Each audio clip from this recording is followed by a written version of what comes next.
consumers, we can vote with our dollars and support regenerative producers. Start small, plant a cover crop, fence a pasture, try rotational grazing, observe and adapt. Cover the soil, minimize disturbance, maximize diversity, integrate livestock, maintain living routes. Every step improves your land, your profitability, and your legacy. Dead soils come back to life, teeming with worms, fungi, and wildlife. We have the knowledge, tools, and examples. Now we need the will to change. A proper introduction. All right, everyone, how are you doing? Let's have a little chat about something really, really important. It's all about food, my favorite subject, as you know. But we're not just talking about whipping up a lovely bit of grub in 30 minutes. We're talking about something bigger. We're talking about making sure everyone, and I mean everyone, your nan down the road, a kid on the other side of the world, has enough good, proper food to eat. It sounds simple, doesn't it? But blimey, it's a massive puzzle we've got to solve together. So, let's get stuck in and figure this out. Think about your dinner last night. Was it tasty? Did you have enough? Now, imagine going to bed with a rumbling tummy. Not because you're on a diet, but because there was simply nothing in the cupboards. That's the reality for millions of people.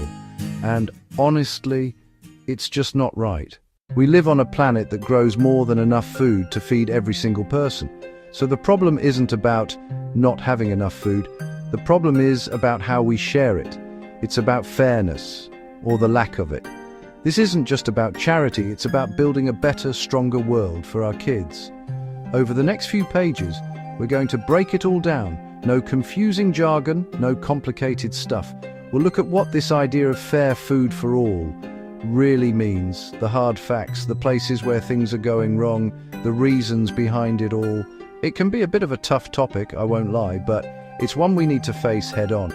Because once we understand the problem, we can start finding the solutions. And trust me, there are solutions, and they are simpler than you might think. So grab a cuppa, get comfy, and let's talk. This isn't about making you feel guilty about that extra slice of cake you had. This is about opening our eyes and our hearts. It's about understanding that the food on our plates is connected to the health of our communities, the happiness of people everywhere. It's about igniting a little spark in all of us to make a change, one small, brilliant step at a time. It's a food revolution, and everyone's invited to the party. Let's do this. So, what's all this chatter about equitable food distribution? Let's strip it back. It sounds a bit posh, but all it really means is making sure everyone has a fair chance to get the good food they need to be healthy and happy. It's not about giving everyone the exact same plate of food. Your mate Bob might love a curry while you fancy a lovely pasta. It's about making sure both of you can get fresh, nutritious ingredients, no matter your money or where you live. It's about fairness, simple as that. Imagine a massive, beautiful apple tree, absolutely loaded with juicy red apples. Now, equal distribution would be trying to give every single person 5 apples. But what if one person is a tiny baby who only needs 1, and another is feeding a family of 6 and needs 20? Equitable means looking at what people actually need. The family gets the 20 apples for a gorgeous crumble. The baby gets the 1 they can manage. Everyone gets what they need to thrive. Right, let's get real. This isn't far off. It's on our doorstep and worldwide. Let's talk about food deserts. It's easier to buy a lottery ticket than a fresh lemon. You might travel miles past fast food and snack shops just to find decent fruit and veg. For families with little kids, for older people, that's a massive challenge. It's not fair, is it? Farmers grow global staples, yet get a tiny fraction of the final price. After everyone else takes a cut, they're left struggling to feed their own families. That's bonkers. About 1/3 of food produced is lost or wasted. 1/3 perfectly edible food gets tossed. Supermarkets, restaurants, even our homes, all that energy, water, hard work, into the bin while millions go hungry. A tragedy and a scandal. Nearly 800 million people went to bed hungry last year, more than 10 times the UK's population. At the same time, Obesity soars. Too much of the wrong food in some places, not enough of the right food in others. The system's out of whack. So why does this happen? A massive part of the puzzle is poverty. It's the big one. When you're struggling with rent, electric, and transport, food is the thing you can cut. People buy the cheapest, most filling foods, not the healthiest. Another reason, how food travels. A massive, complicated business with power in a few global hands. They control from seeds to shelf, and let's be honest, the goal is profit. Crops flow to profit, not always to people in need. It's profit over people. Conflict devastates food. Farmers can't reach fields. Roads blocked, shops destroyed. Food even used as a weapon. In places like Yemen and Sudan, children suffer not for lack of food globally, but because war and politics block it. Climate change brings floods and droughts, wrecking crops and spiking prices. Those who contributed least are hit hardest. A cruel irony. It's broken, and we need to fix it. The current system? A bit of a mess. It's a long chain. At every step, someone needs a margin. Food travels thousands of miles. Farmers get less, we pay more. Perfection standards fuel waste. Wonky but delicious produce gets rejected. Perfectly edible, delicious, nutritious, chucked for looks. We value how food looks, not how it nourishes. Food just appears, so we undervalue it and waste it. When you've watered, watched and harvested your own, you'd never throw it away. Rebuild connection to food and farmers. We rely on a few crops. A disease or bad harvest can shake global supply and prices. We used to eat more varieties, better for our health and the planet. We've prized efficiency over resilience, a gamble we can't afford to lose. Now, the good stuff. Why does this matter? Health. Food is the biggest factor in keeping our bodies working. Access to fresh, nutritious food makes people healthier. It's that simple. More energy, kids do better in school. Less diet-related disease, type 2, diabetes, heart problems, some cancers. Hunger breeds stress and anxiety. It's hard to focus on work, kids, community. A well-fed community is happier, more stable, more productive. Poor diet strains healthcare. We spend billions treating preventable illness. Investing in access saves money. In a world of plenty, no one should go hungry. Ensuring access is a measure of our compassion. Food ties us to the farmer and to the land. Building a fair system builds a kinder, more connected world for our kids and grandkids. It's simply the right thing to do. Right, enough problems. Let's talk solutions we can start in our own communities. We don't have to wait for the big bosses. We can start here. Find unused land in parks, behind schools, vacant lots, and grow fruit and veg together. Fresh food for pennies, exercise, meet neighbors, teach kids where food comes from. Win-win-win. Support food banks with donations or time. Community fridges share surplus, no questions asked. Stop good food going in the bin, get it to people who need it. Build trust and kindness. Support local producers. Fresher, tastier food, money straight to growers, not middlemen. Pick imperfect produce. Every pound you spend is a vote for the food system you want. Start simple classes in community centres and schools. Teach delicious, healthy meals on a budget. When you know how to cook, you have the power to turn simple ingredients into something gorgeous. Skills and confidence transform health and diets. Lovely jubbly. This is how change begins, right where we live. A message to the government. We're doing our bit, but we need you to step up with bold changes. Ensure fair prices for farmers. Stop supermarkets squeezing them. When farmers are paid properly, they invest in food that's good for us and the planet. Tackle food deserts, incentivize stores, support small fresh shops, and make transport affordable, so healthy food is the easy choice. Fund hot, nutritious school meals for every kid. It helps them concentrate and grow. Put food education on the curriculum. Teach cooking and nutrition early. Set clear food waste targets. Make donating surplus easy. Run national campaigns so households waste less. Redirect edible food from landfill to plates. It's common sense, and it's time for action. So, there you have it. It's a big topic, I know, but it boils down to fairness. The current system creates waste, hurts farmers, and leaves millions behind. But we can change it. We have the knowledge, the resources, and the will. This isn't a dream, it's a plan. It starts with us. The food we buy, the meals we cook, the conversations we have. Support a local farmer. Cook from scratch. Waste a little bit less. You are part of the solution. Small actions together become a powerful movement. We are not powerless. We are cooks, parents, neighbors, citizens. Imagine thriving markets, every child cooking at school, farmers respected and paid fairly, and no edible food thrown away. This future is within reach. Healthier, happier, kinder, and more delicious for everyone. Let's start this food revolution in our kitchens and communities. Talk to our politicians. Support the heroes already at work. Teach our kids the joy of real food.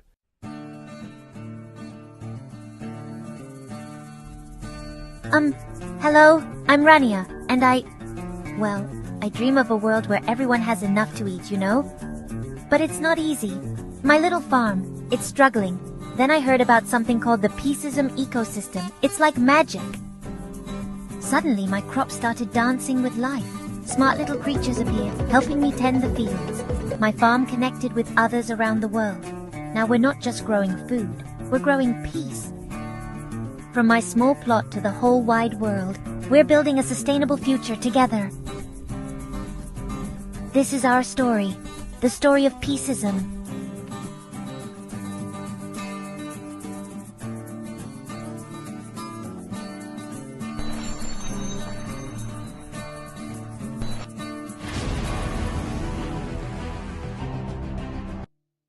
Right then, let's get stuck in. When we talk about equitable food distribution, what are we really on about?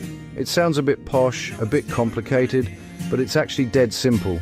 It means everyone, and I mean everyone, gets a fair shot at having enough good, nutritious food to eat. Every single day. It doesn't matter if you live in a massive city or a tiny village. It doesn't matter if you're rich or poor. It means your postcode or your bank balance shouldn't decide whether you get to eat a proper, lovely meal. It's about fairness. Simple as that. It's about making sure that the amazing food we grow on this planet actually reaches the people who need it. So, what's the current situation? Honestly, it's a bit of a dog's dinner. Our modern food system is a marvel in many ways. We can get strawberries in winter, spices from the other side of the world. But look under the bonnet and you'll see some serious problems. The biggest issue is a massive disconnect. We produce more than enough food to feed every single person on the planet, yet hundreds of millions go to bed hungry every night. How can that be right? It's completely bonkers. The food is there, but it's not getting to them. The system is broken. Too often, it's designed for profit, not for people. Food travels thousands of miles. The price gets bumped up at every step. This makes it expensive for people on low incomes. Supermarkets might be piled high, but if you can't afford it, it might as well be on the moon. This creates food deserts, fast food joints everywhere, nowhere to buy fresh, affordable fruit and veg. So people are left with unhealthy, processed options, which leads to a whole host of health problems. On top of the hunger, there's the waste. A huge chunk, around a third, never even gets eaten. It gets chucked away, fields, shops, restaurants, even at home. It's upside down. Let's talk numbers for a minute. I promise to keep it simple. The facts are staggering. Globally, we throw away about 1.3 billion tons of food every year. That's a billion with a B.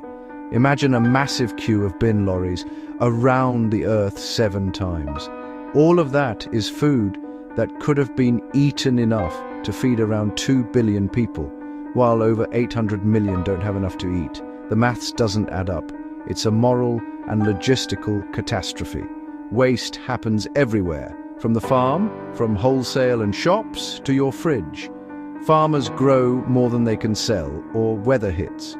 But a lot is cosmetic wonky carrots, blemished tomatoes, perfectly edible, rejected for not looking pretty. Shops overstock to look abundant. Unsold gets binned.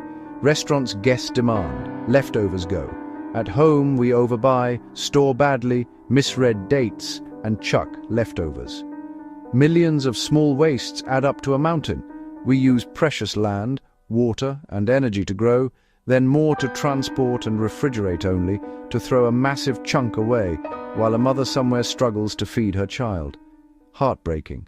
The gap between the haves and the have-nots is never clearer than what's on their plates. For wealthier people, food is about choice, abundance, pleasure, 20 kinds of bread, exotic fruits, organic, gluten-free, vegan, plates piled high, sometimes more than we can eat. We worry about calories and carbs. Too many choices can be the problem. For people living in poverty, food is not about choice, it's about survival. Enough calories to get through the day, fresh fruit, lean protein. Whole grains become unaffordable luxuries. Diets skew to cheap, calorie-dense but nutrient-poor foods. Not from ignorance, it's cost. Cruel paradox, in the same city, some face obesity and type 2 diabetes, others face malnutrition, and you can be overweight and malnourished at the same time. Poor diets from birth affect development, concentration, health, trapping families in poverty. Food shapes your health, opportunities, and future. The rich plate versus poor plate is a major injustice we must fix. Right, enough of the doom and gloom. We know it's a mess, so what's the solution? What does a fairer food future look like? We value food properly and waste as little as possible. Imagine supermarkets with perfectly imperfect sections. Wonky veg sold at a discount. Near sell-by food is routed via simple apps to charities, soup kitchens, food banks, getting to people who need it. Stronger links between farmers and eaters. Food travels less, local networks grow. Support small-scale farmers, diversify crops, sell directly to communities, farmers markets, CSA shares, local shops. Fairer prices for farmers, fresher, more nutritious food for us. Education is massive. Teach where food comes from, how to grow it, and how to cook simple, healthy meals.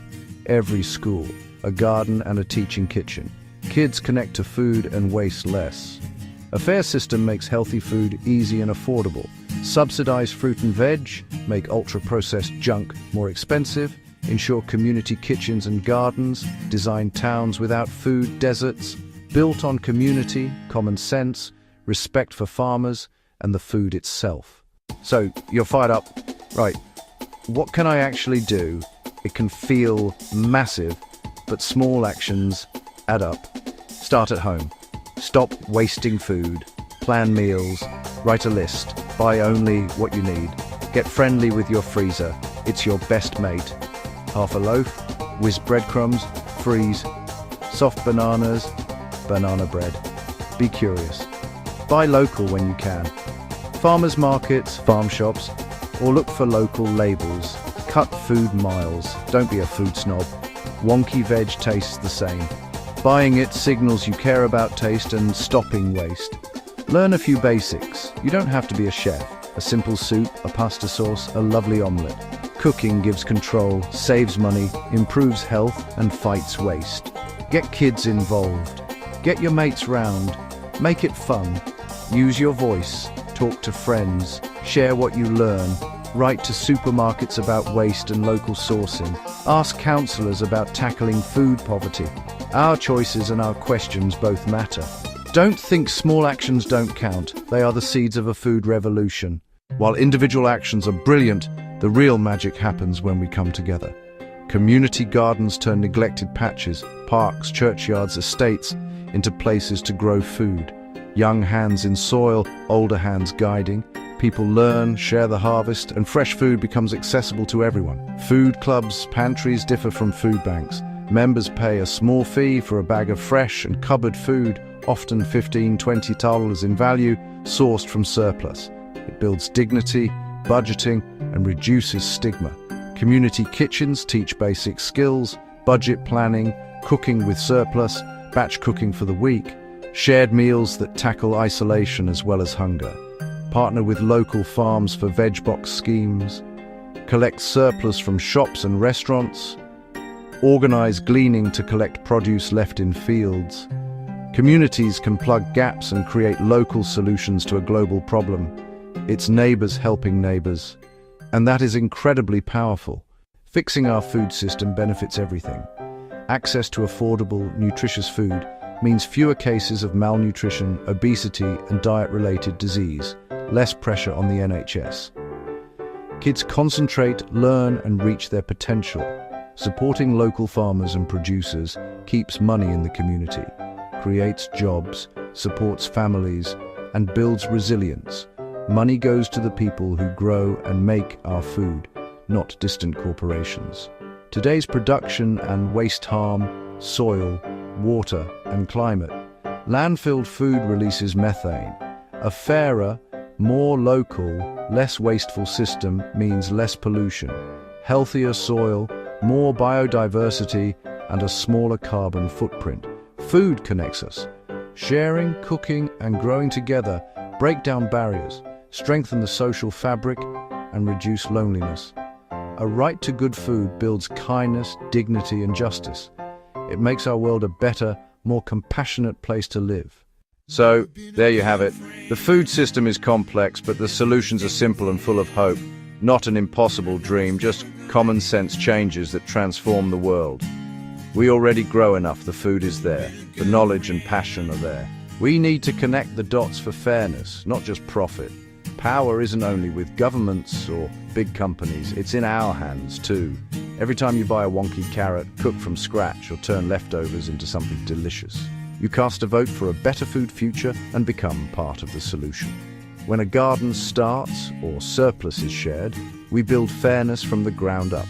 Small sparks light a massive fire of change, a ripple through our communities.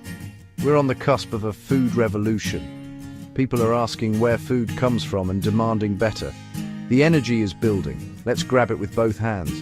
Be bold, be creative, and work together. Teach kids, lobby politicians, support local food heroes, make some noise for people and planet. A future where no child goes to bed hungry, no farmer is forced into poverty, and good food is a right for everyone. Let's roll up our sleeves, get our hands dirty, and get cooking for change. Come on, let's do this. Welcome to the Food Security and Sovereignty Expo Hall, part of the World Peace Products and Services Expo and Conference.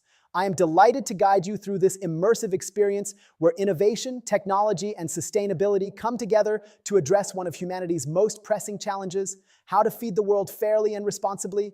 Food is more than just nourishment. It is the foundation of peace, health, and resilience. When communities have secure access to healthy food, they thrive. When they do not, conflict, inequality, and suffering emerge. That is why food security and sovereignty stand at the heart of the peaceism ecosystem.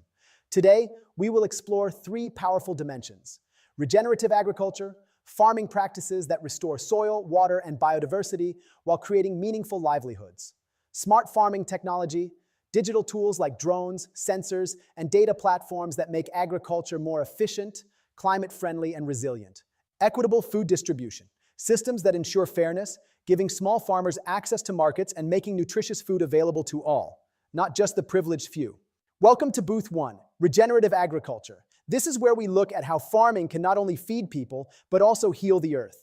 Traditional agriculture, especially industrial monocropping, has taken a heavy toll on our planet. Soil erosion, water depletion, and loss of biodiversity are just some of the consequences. But regenerative agriculture is different. It's based on the idea that farms can function like living ecosystems, restoring balance, capturing carbon, and creating livelihoods that last for generations. Let's look at some of the key practices that make regenerative farming so powerful. First, cover cropping and composting. Instead of leaving fields bare after harvest, farmers plant cover crops, plants like legumes, clover, or rye, that enrich the soil naturally. These plants add organic matter, fix nitrogen, and prevent erosion. When combined with composting, farmers recycle waste back into the soil, turning farms into self-renewing systems.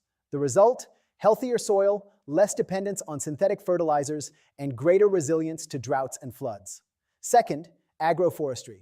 This approach integrates trees into farming systems. Imagine rows of fruit or nut trees planted alongside food crops or pasture land. The trees provide shade, improve soil moisture, capture carbon, and create habitats for birds and pollinators.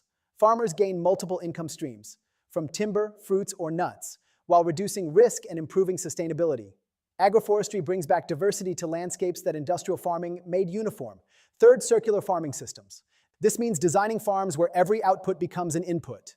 Animal manure fertilizes crops. Crop residues feed animals. Water is recycled. Nothing is wasted. These closed-loop systems mimic nature itself, where every part plays a role in sustaining the whole. Circular farming reduces costs, lowers emissions, and builds resilience against climate shocks. To see how this works in practice, let's explore a real-world example. For decades, cocoa farming was linked to deforestation and soil degradation. But in recent years, Brazilian farmers adopting regenerative methods have turned this around. They began integrating cocoa trees into agroforestry systems alongside native species. This restored local biodiversity, improved soil fertility, and revived wildlife habitats. At the same time, it created thousands of rural jobs, ensuring families could stay on their land with stable incomes. These farms didn't just produce cocoa beans, they rebuilt communities, ecosystems, and hope. And this is not limited to Brazil. Similar regenerative models are now thriving in Africa, Asia, and North America. Farmers are proving that with the right practices, agriculture can become a solution to climate change rather than a cause. Now imagine this at scale. Millions of farmers worldwide adopting regenerative practices, supported by technology, policy, and consumer demand. We could capture billions of tons of carbon from the atmosphere, restore degraded lands, and create jobs in the process. Regenerative agriculture is more than a farming method. It's a philosophy. It asks us to see the land not as a resource to exploit, but as a partner to nurture. By working with nature instead of against it, we create abundance that is shared fairly, sustainably, and peacefully. If regenerative agriculture is about healing the land, then smart farming is about harnessing the power of technology to make farming more precise, efficient, and sustainable. It's about growing more food with fewer resources, and doing so in a way that reduces waste and protects the planet. Let's explore the innovations driving this revolution. First, AI-powered drones. Imagine drones flying over fields, scanning every plant in real time. Their cameras and sensors detect signs of disease, pest outbreaks, or nutrient deficiencies that the human eye might miss. Instead of spraying an entire field with chemicals, drones help farmers target only the plants that need attention. This reduces pesticide use, lowers costs, and protects ecosystems. In some regions, drones even plant seeds or spray natural fertilizers from the air, turning agriculture into a high-tech, sustainable operation. Second, IoT sensors. IoT, or the Internet of Things, is transforming farms into data-driven ecosystems. Small, affordable sensors placed in soil and irrigation systems monitor moisture, temperature, and nutrient levels 24/7. The data is sent to farmers' smartphones or dashboards, allowing them to water crops only when needed and apply fertilizer with pinpoint precision. This not only saves water, but also reduces runoff that pollutes rivers and lakes. In regions where droughts are becoming more frequent, IoT sensors are a lifeline for food security. Third, blockchain for transparency. Food today travels long distances, from farms to supermarkets to our plates. But how do we know where it came from, or whether it was produced sustainably? Blockchain technology provides a solution. By recording every step of a product's journey in a secure, unchangeable ledger, blockchain ensures farm-to-table transparency. Consumers can scan a code on a package and instantly learn which farm grew their produce, how it was harvested, and whether fair trade or organic practices were followed. This builds trust, empowers ethical choices, and rewards farmers who do things right. Now let's take a closer look at a real-world success story. Case study, the Netherlands.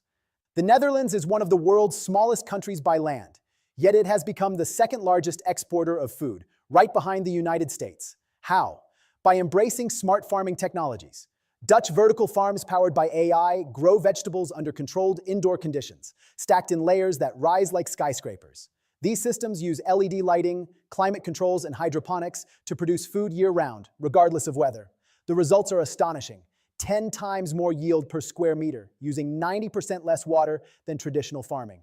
And because the farms are often located near cities, transportation emissions are also drastically reduced. This isn't science fiction. It's happening right now.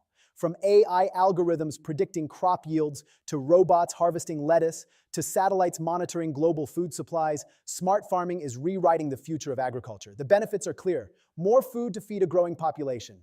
Less waste of water, fertilizer, and energy. Greater resilience against climate change, supply chain disruptions, and global shocks. But beyond efficiency, smart farming also represents fairness. By giving farmers access to real-time data and tools, it levels the playing field between large-scale agribusinesses and smallholder farmers.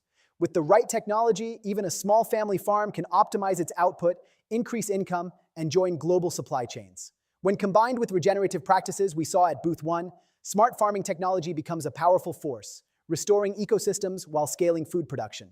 Together, these approaches bring us closer to a future where no one goes hungry and farming becomes a driver of peace, prosperity, and sustainability. When we talk about food security, the challenge isn't always producing enough food. In fact, the world already produces more than enough to feed every person on the planet. The real problem is fairness in access, ensuring that food gets to the people who need it at the right time and at a fair price. Every year, nearly 1/3 of all food produced globally is wasted. At the same time, hundreds of millions of people go hungry. This mismatch isn't a question of scarcity. It's about broken systems of distribution. Equitable food distribution focuses on closing this gap so that abundance is shared rather than lost. Let's look at some of the solutions making a real difference. First, digital food banks. Traditional food banks have been vital in serving communities in need, but they often face logistical challenges like storage, transportation, and mismatched supply and demand. Digital food banks change the game by using technology to link surplus food directly with communities who need it. Imagine a restaurant, supermarket, or farm with extra stock. Instead of going to waste, the surplus is logged into a digital platform, and within hours, it can be matched with local charities, schools, or households. This creates a real-time safety net where no food goes unused and no family is left behind. Second, farmer cooperatives. Smallholder farmers, who produce much of the world's food, often face unfair prices from middlemen who take the largest share of profits. Cooperatives give farmers the power of collective bargaining. By pooling resources, sharing equipment, and negotiating together, farmers can connect directly to markets without being exploited. This means higher incomes, fairer trade, and stronger rural economies. Cooperatives also provide training, access to finance, and resilience against shocks like climate change or price fluctuations. Third, mobile-based platforms for fair payments. In many rural areas, farmers and vendors still rely on cash transactions that are slow, insecure, and often unfair. Mobile-based platforms are changing that. With just a simple phone, farmers can check market prices, receive digital payments instantly, and access microloans for seeds or equipment. This transparency prevents exploitation, builds trust, and ensures that farmers are rewarded fairly for their hard work. These platforms also allow buyers and sellers to connect directly, reducing unnecessary intermediaries and lowering costs for consumers. Case study, Rwanda's eSoko platform. Rwanda provides a powerful example of how digital tools can transform food distribution.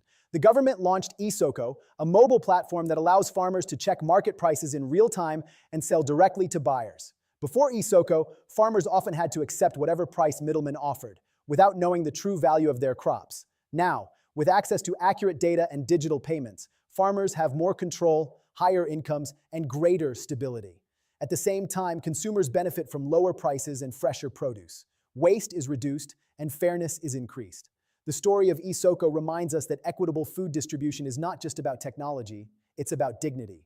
When farmers are paid fairly, they can send their children to school, invest in their communities, and break cycles of poverty. When consumers have reliable access to affordable, nutritious food, entire societies become healthier and more resilient. Imagine scaling these solutions worldwide. Digital food banks connecting surplus in New York or Dhaka with families in need.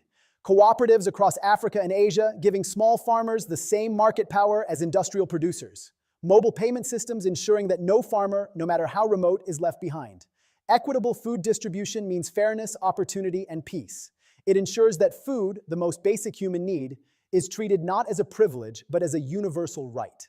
And it reminds us that solving hunger is not about producing more, but about sharing better.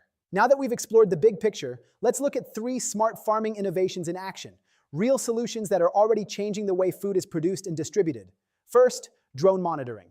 Imagine standing at the edge of a large cornfield. Traditionally, a farmer might walk rows for hours, trying to spot signs of pests or disease, often missing small but critical problems until it was too late. Today, AI-powered drones can scan entire fields in minutes. Their high-resolution cameras and infrared sensors detect patterns invisible to the human eye. A patch of yellowing leaves, an unusual heat signature, or the early traces of insect damage. The data is analyzed instantly, generating a detailed map of problem areas. Instead of spraying chemicals across the whole field, farmers can now target only the affected zones. This saves money, protects the soil, and drastically reduces pesticide use. It's not just efficiency, it's a leap forward for sustainability and human health. Second, vertical hydroponics. Picture walking into an apartment building in the heart of a busy city, and instead of a dusty storage room, you find a vertical hydroponic farm. Rows of leafy greens, herbs, and tomatoes are stacked floor to ceiling, growing without soil, using only nutrient-rich water and LED lighting. AI systems control temperature, humidity, and light cycles to optimize growth 24/7. Residents harvest fresh produce right where they live, reducing the need for long supply chains. This model, already flourishing in places like Singapore and New York, produces 10 times more food per square meter while using 90% less water. For crowded urban centers, vertical hydroponics offers food security without expanding farmland, proving that cities themselves can become sources of fresh, sustainable food. Third, the traceability app. Have you ever wondered where your food really comes from?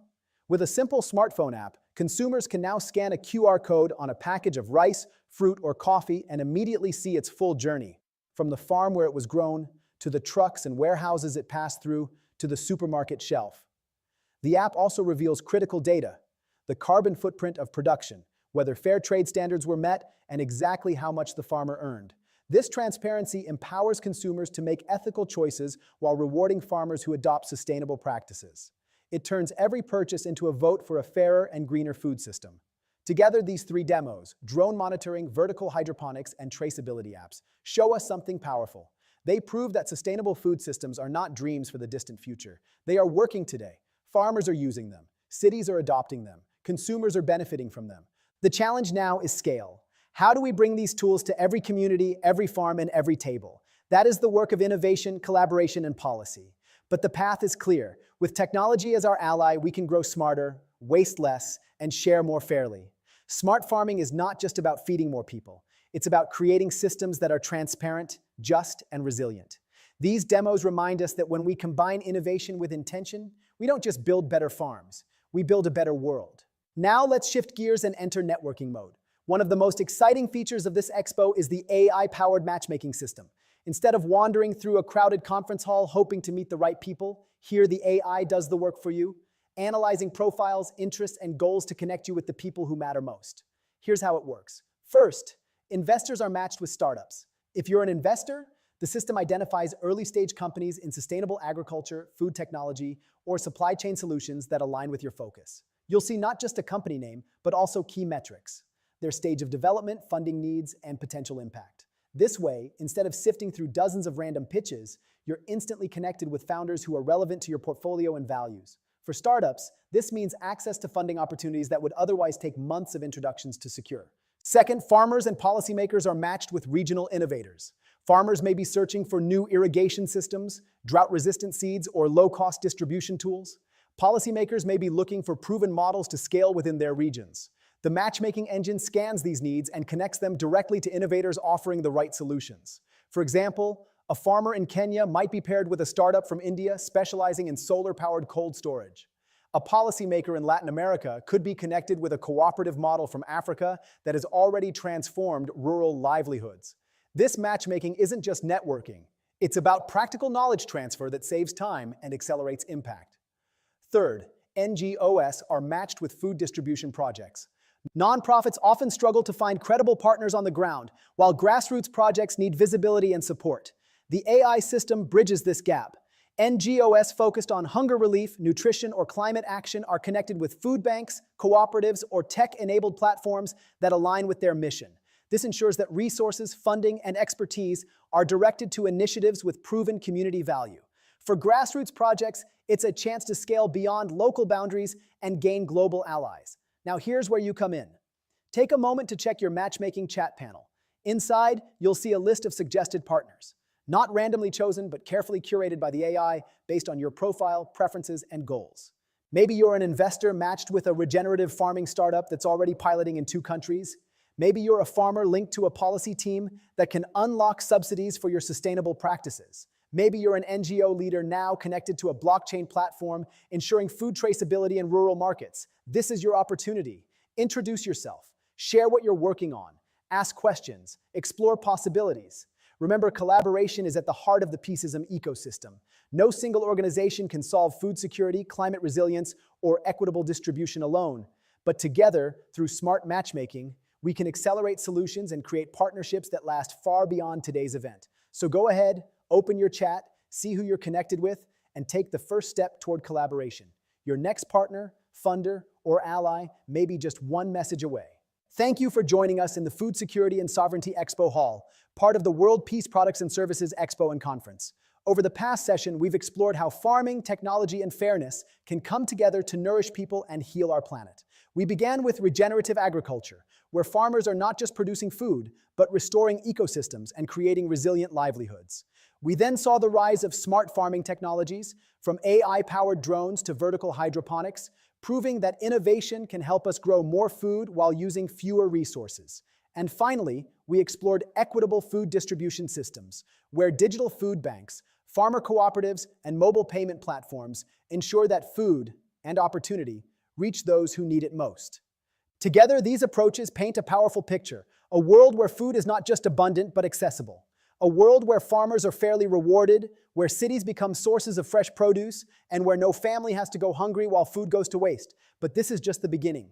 Food security is not a single innovation or a single project. It is a movement. It is about reimagining agriculture as a system rooted in sustainability, sovereignty, and peace. It's about shifting from extraction to regeneration, from inequality to fairness, from waste to wisdom. And here's the most important part. You are part of this story. Whether you are a farmer, policymaker, entrepreneur, investor, or activist, your actions matter. The conversations you start today, the partnerships you build, and the choices you make can ripple out to impact entire communities and generations to come. As we move into the next session of the Peaceism ecosystem, let's carry forward the insights we've gathered here. Let's remember that food security is not just about what we eat, it's about who we are, how we live, and the kind of future we want to create. So stay tuned. In the next hall, we'll continue this journey, exploring another pillar of the Peaceism ecosystem and uncovering more ways to build a world that thrives on collaboration, justice, and sustainability. Thank you once again for being here, for listening, and for believing in the possibility of a food system and a world rooted in peace. Thank you for joining us here in the Food Security and Sovereignty Expo Hall, part of the World Peace Products and Services Expo and Conference. Over this past session, we've taken an extraordinary journey together. We began by stepping into the world of regenerative agriculture, where farming is not simply about producing crops, but about restoring balance to ecosystems, protecting biodiversity, and creating resilient livelihoods for millions of families. We saw how cover crops, composting, and agroforestry transform depleted soil into living, fertile ground, and how circular farming systems turn waste into resources. We learned that agriculture, when practiced regeneratively, is not a problem to be solved, but a solution to some of humanity's greatest challenges. From there, we entered the realm of smart farming technologies, where innovation meets sustainability. We witnessed AI-powered drones scanning fields in real time to detect problems before they spread, IoT sensors giving farmers the gift of precision in water and fertilizer use, and vertical hydroponics transforming city rooftops and apartments into abundant food sources. We explored how blockchain can create trust and transparency from farm to table, ensuring that every consumer knows not just what they eat, but the story of who grew it and how. The message is clear. Technology, when used wisely, allows us to grow more food with fewer resources, and in doing so, it empowers both farmers and consumers. And finally, we turned our attention to equitable food distribution, a reminder that producing food is only half the challenge. The other half is ensuring fairness, dignity, and access. We looked at digital food banks that redirect surplus to families in need, farmer cooperatives that protect smallholders from exploitation, and mobile-based platforms that ensure farmers are paid fairly and promptly for their labor. We saw how Rwanda's eSoko platform has empowered farmers to sell directly via mobile phones, boosting incomes while cutting waste. These models remind us that hunger does not exist because of scarcity. It exists because of inequality. By addressing access, we take a crucial step toward justice. Together, these three approaches, regeneration, innovation, and fairness, paint a compelling and hopeful picture. A world where food is not only abundant, but also accessible. A world where farmers are rewarded justly, not exploited. A world where cities and villages alike become centers of food production. A world where no child goes hungry while food rots in warehouses or landfills. But this, my friends, is only the beginning. Food security is not one innovation, not one program, not one project. It is a movement. It is a commitment to reimagine the way we think about agriculture and food, from something that extracts, depletes, and divides into something that regenerates, sustains, and unites. It is about shifting our systems from extraction to regeneration, from inequality to fairness, and from waste to wisdom. And here's the most important truth of all. You are part of this story. Whether you are a farmer nurturing the land, a policymaker designing systems, an entrepreneur building technology, an investor funding bold ideas, or an activist raising your voice, your role matters. Your decisions matter. The conversations you start today, the partnerships you form during this event, and the choices you make in your daily lives can ripple outward, shaping not only the future of food, but the future of peace and sustainability itself. Every action counts. A farmer choosing regenerative practices, a startup designing smarter tools, a policymaker opening markets to fair trade, a consumer scanning a label and choosing food that honors both people and planet. Each of these actions may seem small on its own, but together they add up to transformation. As we transition now into the next session of the Peaceism ecosystem, let's carry these insights forward. Let's not see food security as an isolated issue, but as the foundation of human dignity, health, and peace. Let's remember that food is never just about calories or crops. It is about culture, community, and the very values we hold as humanity. The next pillar we'll explore will build on this momentum, showing us new pathways to collaboration, resilience, and justice. I invite you to stay with us, to keep your hearts open and your minds engaged, because each hall adds another piece to the mosaic of a sustainable, peaceful world. So as we close this Food Security and Sovereignty Hall, let's take with us a renewed sense of possibility. Let's commit to systems that nourish people, protect the planet, and promote peace. Thank you once again for being here, for listening deeply, and for believing in the power of a food system and a world rooted in sustainability, sovereignty, and peace. Together, let's keep building that future.